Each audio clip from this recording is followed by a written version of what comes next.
Selamat datang dan selamat menikmati. Dengan satu tempaan terakhir, senjata Jin Hyuk mengeluarkan notifikasi. Senjata sudah mencapai batas kritis. Red Dragon Blood berhasil menyatu dengan item. Maksimum potensial item berhasil dikeluarkan. Senjata Jin Hyuk sudah berhasil di-upgrade dengan kesusahan maksimum. Orun berteriak kegirangan karena ia merasakan lagi perasaan yang mendebarkan itu. Jin Hyuk berpikir, ternyata hasilnya jauh melebihi yang ia harapkan. Jika menggunakan senjata ini, bos manapun di lantai atas akan kalah dengan satu serangan. Orun mengatakan dirinya sangat berterima kasih kepada Jin Hyuk. Ia pikir tidak akan pernah merasakan yang seperti ini lagi. Semuanya tidak berakhir dengan kemampuan yang ia miliki, ternyata masih ada lagi ranah yang belum ia capai. Jin Hyuk mengatakan, dirinya senang melihat Orun menikmatinya. Jika Orun terus bekerja sama dengan dirinya, Orun mungkin akan mendapatkan pengalaman yang lebih menakjubkan. Yang Orun butuhkan hanya menandatangani perjanjian ini. Orun mengatakan, dirinya akan melihat kontrak itu setahap demi setahap, memilih yang ia suka atau tidak, lalu memutuskannya. Beri dirinya waktu 3 jam. Jin Hyuk mengatakan, Orun harus melihat semua persyaratan kontrak dengan cermat. Namun jika Orun menandatangani kontrak sekarang, ia berjanji akan satu hal. Dirinya akan melindungi Orun dari Alice, apapun yang terjadi. Dengan kemarahan luar biasa, Alice berkata, dasar pemabuk bajingan. Sepertinya Orun bangga akan dirinya sendiri, setelah menghancurkan semua koleksi miliknya. Jin Hyuk mengatakan, tenanglah Alice. Dirinya akan melepaskan kamu, jika Orun tidak menandatangani kontrak itu sekarang. Dengan terpaksa, Orun menandatangani kontrak itu. Tiba-tiba, lonceng kerajaan berbunyi. Para penjaga memperingatkan kalau ada musuh yang menyerang. Duke Barnstein bertanya-tanya, apakah Murim yang menyerang? Penjaga mengatakan, kalau yang menyerang bukan Murim, tapi para raksasa. Abraham berpikir, mengapa para raksasa menyerang kota saat kebanyakan pasukan berada di garis depan? Saat para raksasa mendekat, penjaga kota mempersiapkan balista. Jin Hyuk yang melihat para raksasa ada di kota pun kebingungan. Fenheim meminta dirinya untuk mengambil kembali benteng para raksasa, tapi mengapa para raksasa menyerang? Kemudian Jin Hyuk memberikan Alice sebuah topen dan berkata, dirinya mendapatkan rencana yang bagus. Saat para penjaga menyerang dengan balista, para raksasa tampak tidak terluka sama sekali. Penjaga itu mengingatkan, agar jangan panik. Kita harus menahan para raksasa sampai para Swordmaster tiba di sini. Meskipun para raksasa tidak akan bisa memanjat tembok. Hal yang tidak terduga terjadi, para raksasa menggunakan tangan mereka untuk menaikkan raksasa yang lain. Dan raksasa itu pun berhasil mencapai tembok. Abraham yang melihat raksasa menaiki tembok dari kejauhan, merasa kalau ia akan terlambat. Tapi tiba-tiba saja, Jin Hyuk sudah berada di depan raksasa itu dan langsung menghajarnya. Saat raksasa itu terjatuh, Jin Hyuk mengeluarkan Orb Surfer untuk merekam dan memberi tanda kepada Alice. Alice muncul menggunakan topeng dan merapalkan sihirnya untuk menangkap para raksasa itu. Lalu Jin Hyuk menyerang para raksasa yang terperangkap dalam sihir Alice. Setelah para raksasa dikalahkan, Alice berkata, apakah Jin Hyuk membuat dirinya melakukan ini hanya untuk mengetes senjata barunya? Para penjaga pun bersorak kegirangan karena mereka semua sudah terselamatkan. Tapi mereka baru menyadari kalau Jin Hyuk adalah orang yang ada dalam poster buronan. Duke Barnstein menghampiri Jin Hyuk dan berkata, dirinya melihat langsung kalau Jin Hyuk dan penyihir itu mengalahkan para raksasa. Abraham sudah bersiap-siap bila saja terjadi pertarungan lagi. Jin Hyuk mengatakan, apakah kalian datang untuk menangkap dirinya lagi? Baiklah, bawa dirinya pergi sekarang. Tapi Duke Barnstein menganggap Jin Hyuk dan Alice adalah pahlawan yang menyelamatkan kota. Bahkan mengajak mereka berdua untuk datang ke istana.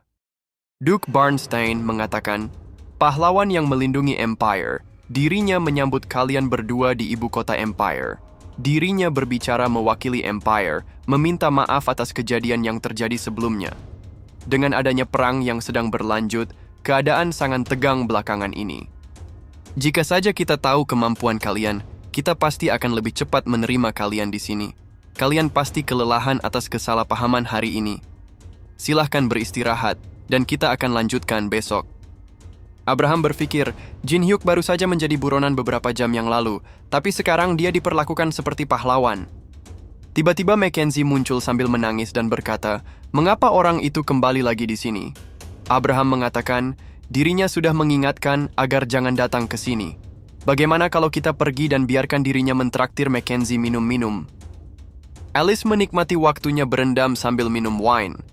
Jin Hyuk mengatakan, apakah Alice menikmatinya? Alice mengatakan, dirinya merasa sangat jijik karena tidak dapat mandi. Mandi ditemani wine, itu saja yang dirinya butuhkan.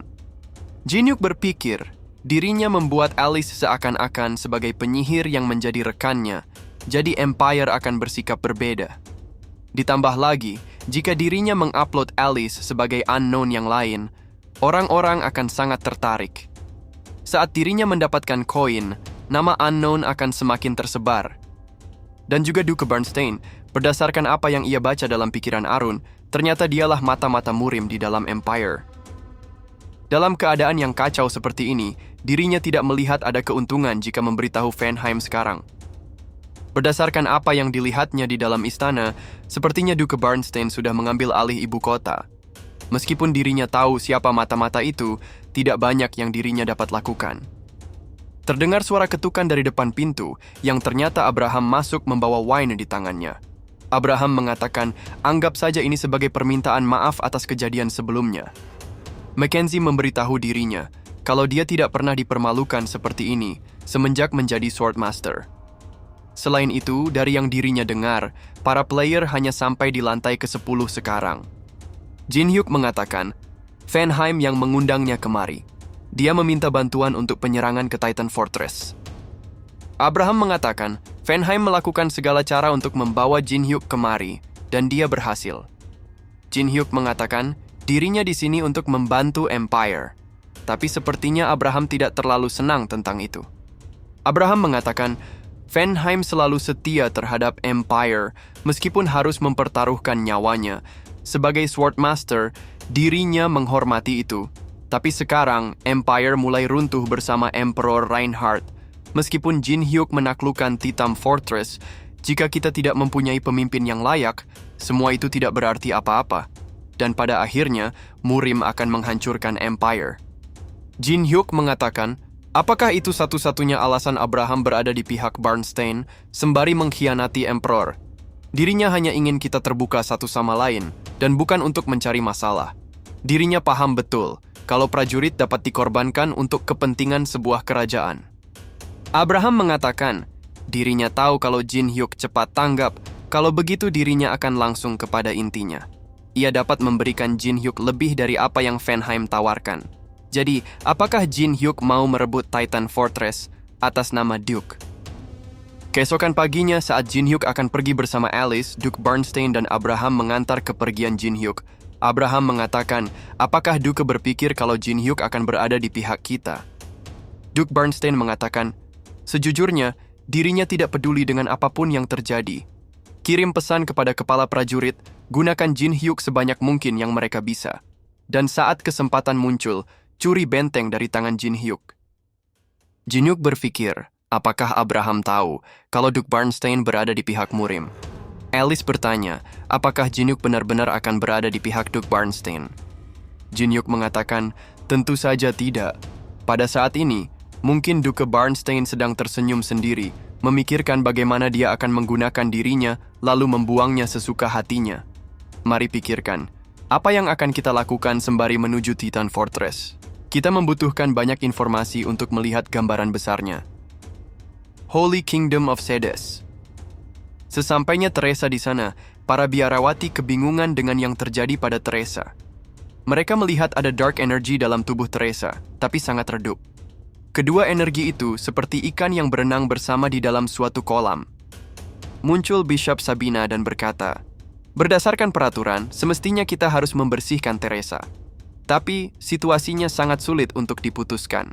Cahaya yang terang selalu menghasilkan bayangan yang gelap, yang berarti divine power milik Teresa sangat murni dan kuat.